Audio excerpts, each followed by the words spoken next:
Good morning, my dear students. Today in DP, we are going to continue the same chapter, that is electoral politics.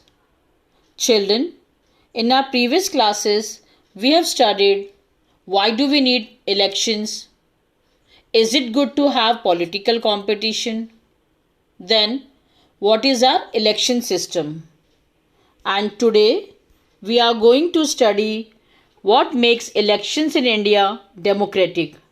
And in this, we are going to study Independent Election Commission, popular participation, acceptance of election results, and challenges to free and fair elections.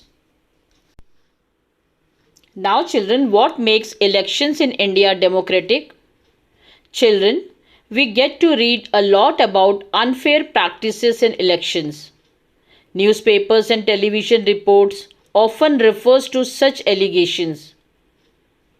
Now children, what are these? Inclusion of false names and exclusion of genuine names in the voter list. Then misuse of government facilities and officials by the ruling party. Then excessive use of money by rich candidates and big parties, and intimidation of voters and rigging on the polling day. Many of these reports are correct. We feel unhappy when we read or see such reports, but fortunately, they are not on such a scale so as to defeat the very purpose of elections. This becomes clear if we ask a basic question. Can a party win an election and come to power not because it has popular support, but through electoral malpractices? This is a vital question. Let us carefully examine various aspects of this question. Children, one simple way of checking whether elections are fair or not is to look at who conducts the election. Are they independent of the government? Or can the government or the ruling party influence or pressurize them? Do they have enough powers to be able to conduct free and fair elections? Do they actually use these powers? The answer to all these questions is quite positive for our country. In our country, elections are conducted by an independent and very powerful election commission. It enjoys the same kind of independence that the judiciary enjoys. The Chief Election Commissioner is appointed by the President of India, but once appointed, the Chief Election Commissioner is not answerable to the President or the government. Children, do you know who is the present Chief Election Commissioner of our country? Sunil Arora is the current 23rd Chief Election Commissioner, and the two election commissioners are Rajiv Kumar and Sushil Chandra.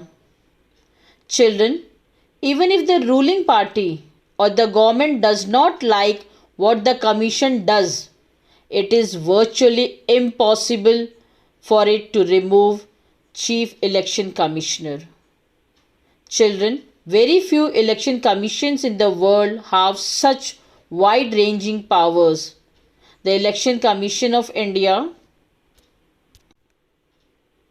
Election Commission takes decision on every aspect of conduct and control of elections, from the announcement of elections to the declaration of results. It implements the code of conduct and punishes any candidate or party that violates it. During the election period, the Election Commission can order the government to follow some guidelines to prevent the use and the misuse of governmental power to enhance its chances to win elections or to transfer some government officials. Children, when on election duty, Government officers work under the control of Election Commission and not the government. In the past 15 years or so, the Election Commission has begun to exercise all its powers and even expand them. It is very common now for the Election Commission to reprimand the government and administration for their lapses. When election officials come to the opinion that polling was not fair in some booths or even an entire constituency, they order to repoll. The ruling parties often do not like what the election commission does, but they have to obey. This would not have happened if election commission was not independent and powerful. Now, popular participation. Children, another way to check the quality of election process is to see whether people participate in it with enthusiasm. If the election process is not free or fair, people will not continue to participate in the elections. People's participation in election is usually measured by voters' turnout figures. Turnout indicates the percent of eligible voters who actually cast their vote. Over the last 50 years, the turnout in Europe and North America, has declined. In India, the turnout has remained either stable or actually gone up. Children, in India, the poor, illiterate, and underprivileged people vote in larger proportion as compared to the rich and privileged sections. This is in contrast to the Western democracies. For example, in the United States of America, poor people, African Americans, vote much less than the rich and the white people. Common man in India attach a lot of importance to elections. They feel that through elections they can bring pressure on the political parties to adopt policies and programs favorable to them. They also feel that their vote matters in the way things are run in the country. The interest of voters in election related activities has been increasing over the years. During 2004 elections, more than one-third voters took part in the campaign related activities. More than half of the people identified themselves as being close to one or the other political party. Children, 1 out of every 7 voter is a member of political party. Now, acceptance of election outcome. Children, one final test of the free and fairness of elections has in the outcome itself. In elections, if elections are not free or fair, the outcome always favors the powerful. In such a situation, the ruling party do not lose elections. Usually, the losing party does not accept the outcome of rigged election. The outcome of India's election speaks for itself. How, children? The first one is the ruling parties routinely lose elections in India both at the national and the state level. In fact, in every 2 out of the 3 elections held in the last 15 years, the ruling party lost. In the US, an incumbent or sitting elected representative rarely loses an elections. In India, about half of the sitting MPs or MLA loses elections. Children, candidates who are known to have spent a lot of money on buying votes and those with known criminal connection often lose elections. Then Barring very few disputed elections, the electoral outcome are usually accepted as people's verdict by the defeated party. Now, challenges to free and fair elections. Children, the party that wins an election and forms government does so because people have chosen it over its rivals. This may not be true for every constituency.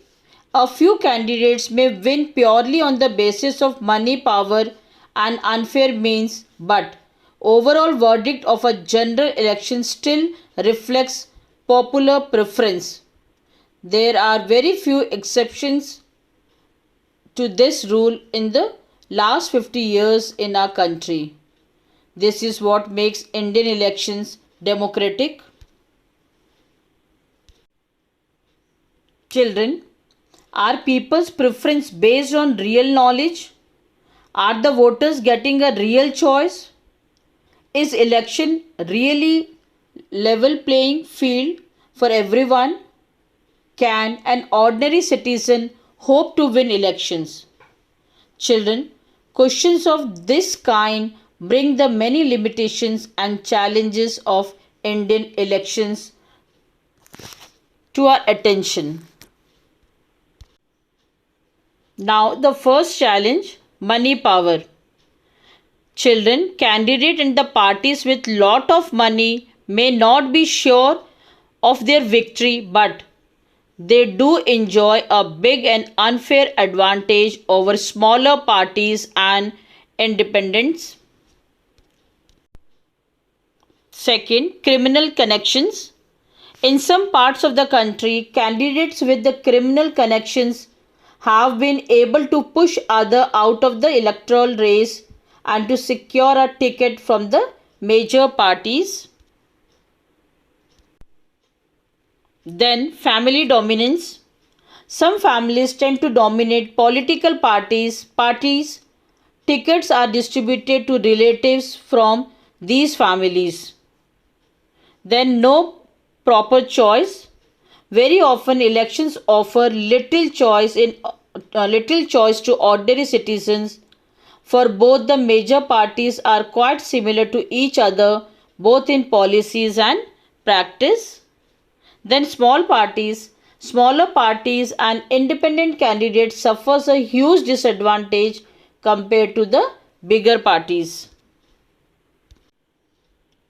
Children, these challenges exist not just in India but also in many established democracies. These deeper issues are a matter of concern. That is why citizens, social activists, and organizations have been demanding reforms in our electoral system. Can you think of some reforms? What can an ordinary citizen do to face these challenges? That's all for today, children. Thank you and have a nice day.